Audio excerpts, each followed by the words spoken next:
오늘 함께 나누실 말씀은 창세기 24장인데 3절과 4절만 제가 봉독해 드리겠습니다.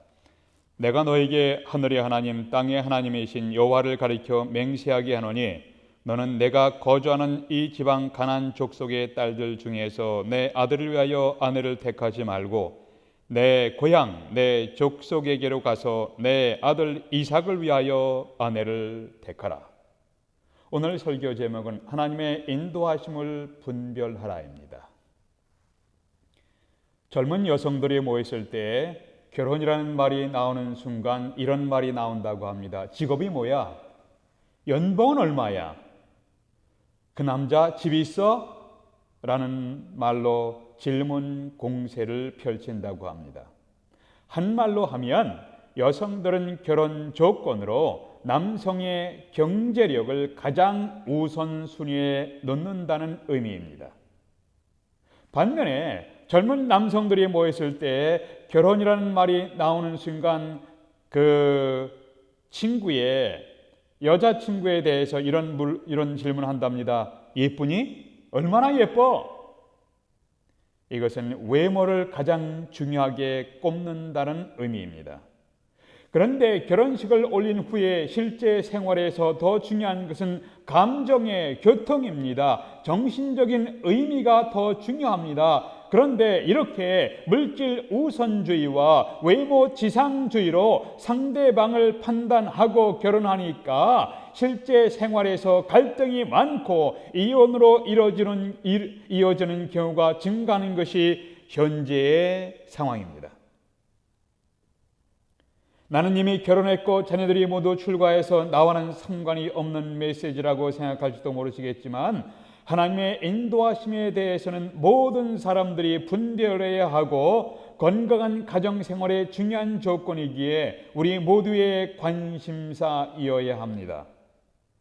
부모님들께서는 어떻게 자녀들을 준비시키고 결혼할 본인들은 어떻게 준비해야 하며 우리 모두는 만나는 사람들과의 관계에서 어떻게 하나님의 인도하심을 분별할 수 있는가? 이것이 오늘 메시지의 초점입니다.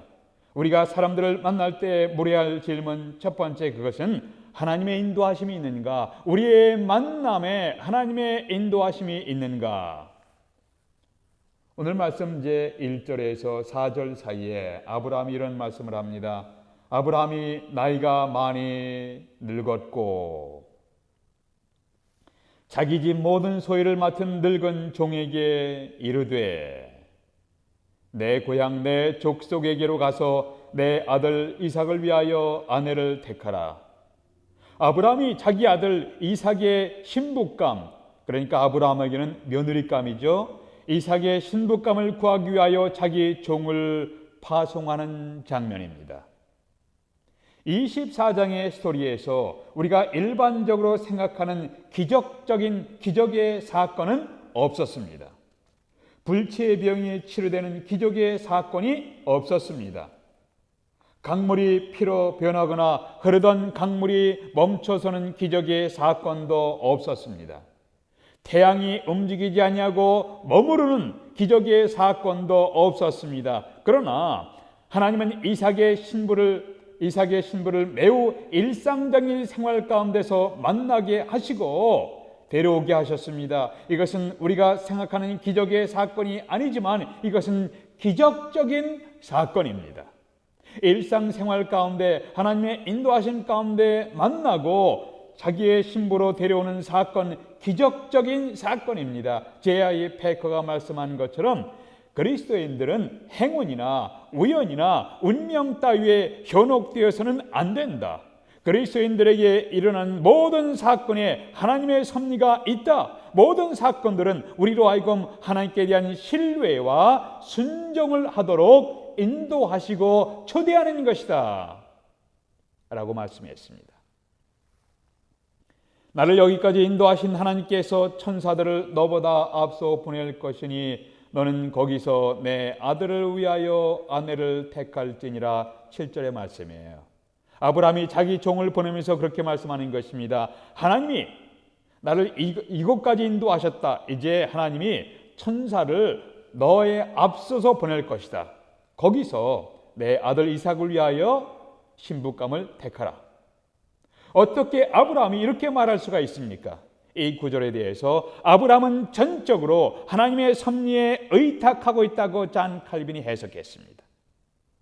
바른 해석이라고 생각됩니다. 아브라함은 하나님의 보이지 않는 손이 인도하시며 도우실 것을 믿었습니다. 비록 하나님이 움직이는 것을 우리의 육신의 눈으로 볼 수 없지만 아브라함은 하나님이 인도하시고 일하시고 활동하시는 것을 믿었습니다. 아브라함의 인생 마지막 시기에 이삭과 리브가의 이야기가 소개된 것은 특별한 의미가 있습니다. 그것은 우리 인생의 매일의 삶에 하나님이 일하시고 있다는 것을 강조하고 있는 것입니다. 우리가 섬기는 성경의 하나님은 우리의 상상을 넘어서 일하시는 분이십니다.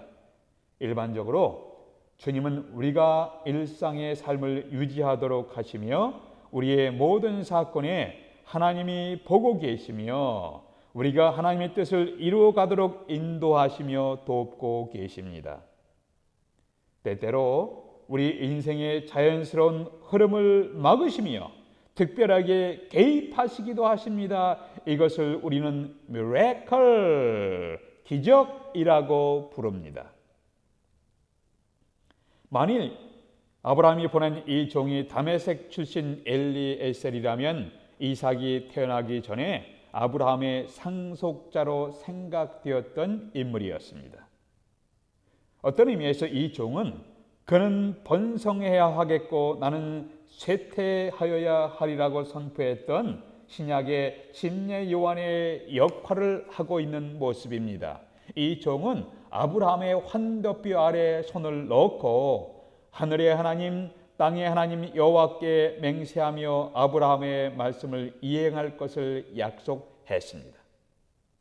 이 종은 사람들을 모아서 준비한 후에 메소포타미아로 떠났습니다. 하란, 나홀의 성인데 하란에 이르러 저녁 때가 되었습니다. 그는 겸손히 하나님의 인도하심을 위한 기도를 드렸습니다. 하나님, 오늘 나에게 이삭의 신부감을 순조롭게 만나게 하시옵소서. 나의 주인 아브라함에게 은혜를 베푸시옵소서라고 기도했습니다. 하나님, 이런 저러한 행동을 하는 처녀를 만나게 하시면 하나님께서 나의 주인 아브라함에게 은혜 베푸심을 내가 알아차리겠나이다 라고 마음속으로 기도했습니다. 이 기도에서 이 종은 놀라운 기적을 표시하는 표적을 구하지 아니했습니다. 그는 일상적인 삶 가운데 하나님의 인도하심을 구했습니다. 그는 보통의 일상의 삶 가운데 이성적으로 상식적으로 하나님의 인도하심이 있다는 것을 판단할 수 있기를 구했습니다.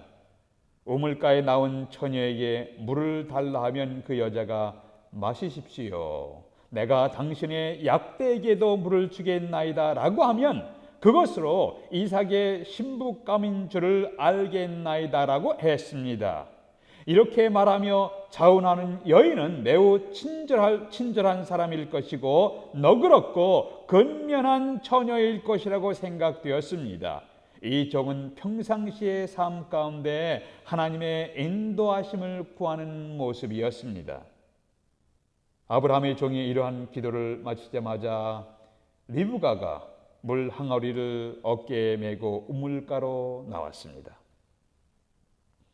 아브라함의 종이 리브가에게 나에게 물을 조금 마시게 하라라고 하니까 리브가가 여기 물이 있으니 드십시오.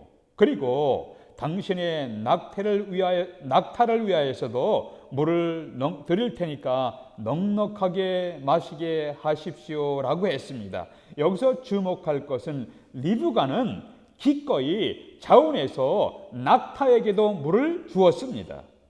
아브라함의 종은 조용히 이런 행동을 지켜보면서 과연 하나님께서 어떻게 응답하시는지를 주목했습니다.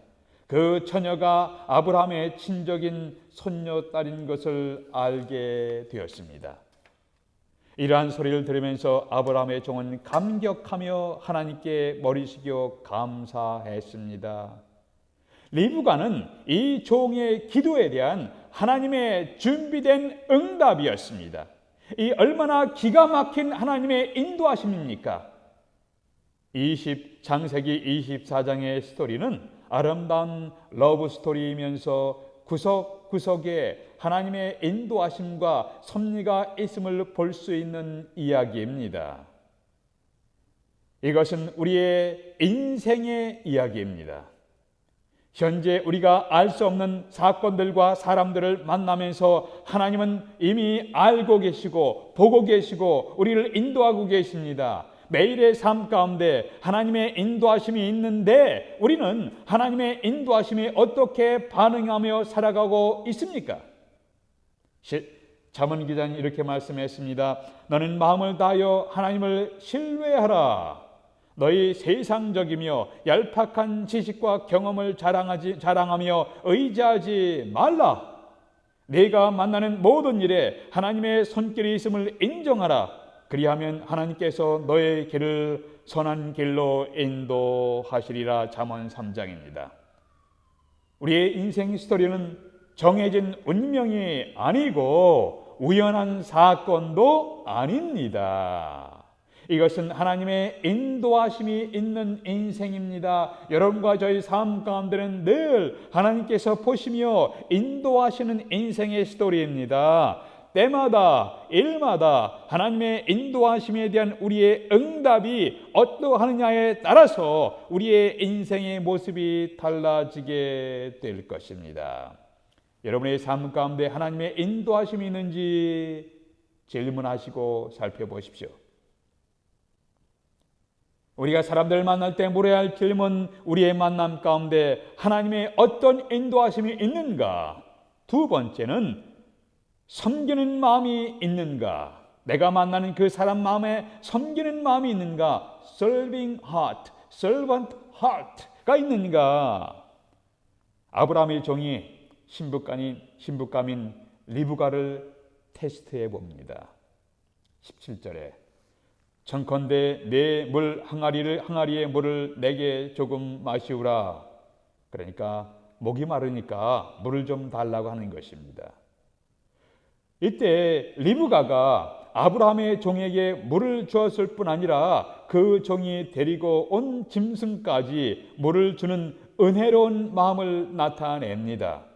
여기서 기억할 것은 중동 지방의 우물은 깊어서 물을 길어 올리는데 적지 않은 힘이 든다는 것이에요. 많은 힘이 듭니다. 수고로움이 있는 것이에요. 더구나 낙타에게 물을 먹이려면 여러 번 물을 길어 올려야 하는 힘든 일을 해야만 했습니다. 리브가는 다른 사람의 필요를 보고 심지어 짐승의 필요까지 보면서 공급하려는 섬김의 마음, serving heart를 갖고 있었습니다. 남녀가 만나서 부부로서 한평생의 인생에서 부닥치는 폭풍우와 곤란을 극복하며 살아가는 것은 쉬운 일이 아닙니다. 이때 상대방의 필요를 보면서 그 필요를 충족해 주려는 섬김의 마음이 없으면 어려움을 극복하기가 어렵습니다. 이렇게 섬기려는 마음, 이것이 진실한 사랑의 핵심입니다. 이러한 섬기는 사람의 사랑의 마음이 없다면 우리 인생에서 다가오는 그 많은 경난과 위기를 어떻게 뚫고 나갈 수가 있겠습니까? 우리가 사람들을 만날 때 수고하며 진실하게 섬기는 마음을 갖는 사람이 있다면 친구로서 오래 사귈 수 있는 사람입니다. 때마다 일마다 하나님의 인도하심에 대한 우리의 응답이 어떠하느냐에 따라서 우리의 인생의 모습이 달라지게 됩니다. 우리가 사람들을 만날 때 물어야 할 질문이 있습니다. 첫 번째, 우리의 만남 가운데는 하나님의 인도하심이 있는가? 두 번째, 우리의 만남 가운데 상대방을 보면서 그에게 섬김의 마음이 있는가? 세 번째는 상대방이 도덕적으로 건전한 사람인가? 16절에서 그 소년은 보기에 심히 아리답고 지금까지 남자가 가까이 하지 아니한 처녀들아. 여기서 중요한 것은 지금까지 남자를 가까이 하지 아니한 처녀들라는 문구를 주목해 보십시오. 이것은 건전한 도덕성을 가진 여인이라는 것을 확인하는 모습입니다. 우리 모두는 다 하나님 앞에서, 거룩한 하나님 앞에서 허물 많은 죄인입니다. 그런데 우리의 죄를 고백하고 받아서 죄악의 구덩이에서 나와 건전한 삶으로 회복되고 있는가를 살펴야 합니다. 우리가 오랜 친구라든지 중요한 사람들과의 만남 가운데, 오랫도록 우정을 쌓아야 할 사람들의 만남 가운데 우리가 모두가 다 죄인이지만은 하나님께 자기의 죄를 고백하고 죄악의 구덩이에서 빠져나와서 치료받으며 건전한 사람으로 회복되고 있는 과정 중에 있는 사람인가를 살펴야 합니다. 우리의 시대가 도덕적으로 왜곡되고 타락하고 탈선되어 있는 현실 속에 살고 있지만 현재의 삶이 도덕적으로 건강한 삶을 살고 있는지를 주목해 보셔야 합니다. 이것은 개인의 삶과 가정의 삶을 유지하는 데 기둥과 같이 중요한 요소입니다. 여러분, 주변을 살펴보십시오. 얼마나 많은 가정들이 도덕성을 잃어버리고 음란의 죄, 간음의 죄로 인하여 가정이 깨어지고 자녀들이 방황하고 고통을 당하고 있는지 여러분 잘 아실 것입니다. 과거에는 주로 남편들이 이러한 죄를 저질렀지만 요즘에는 아내들의 죄로 인하여 이혼들이 증가하고 있다는 소식이 있습니다. 무조건 참고 산다고 행복이 보장되지 않습니다. 죄가 있다면 고백하고 회개하고 하나님 앞에서 새로워져야 합니다. 가난하면 전락해서 살면 되지만 부부 사이에 죄가 들어오면 관계가 파괴됩니다. 그리스도인들은 자신을 살피며 회개하고 실제 삶 속에 회개에 합당한 열매가 있는지를 확인해야 합니다. 건전한 도덕성은 건강한 결혼 생활과 건강한 가정 생활에 매우 중요한 요소입니다. 또한 이것은 건강한 친구 관계를 유지하기 위해서도 매우 중요한 요소입니다. 결혼은 싱글 인생을 마무리하고 또 다른 새로운 인생을 시작하는 것입니다. 이것은 두 사람이 함께 새로운 인생을 시작하면서 또한 새로운 문제를 헤쳐나가기 시작하는 것입니다. 미국의 그리스도인들이 종종 이런 말을 합니다. Family pray together, stay together. Family worship together, stay together. 기도하는 가족은 함께 머물러 있을 수가 있다. 함께 하나님께 예배드리는 가정은 함께 머물러 있을 수가 있다는 말입니다. 인생에서 고난의 폭풍우가 몰아칠 때 기도할 줄 아는 가정, 예배할 줄 아는 가정은 함께 머물러 있을 수가 있습니다. 친구 관계 속에서도 함께 기도하는 친구라면 오랫동안 우정을 나눌 수가 있게 될 것입니다. 우리가 하나님의 인도하심을 구하며 기도하며 분별력 있는 하나님의 인도하심을 분별할 수 있는 사람이 되기를 위해서 기도하십시다. 하나님, 우리의 인생에서 만나는 사람들에 대해서 하나님의 인도하심을 구하며 분별력 있는 삶을 살게 하여 주시옵소서. 예수님의 이름으로 기도하옵나이다. 아멘.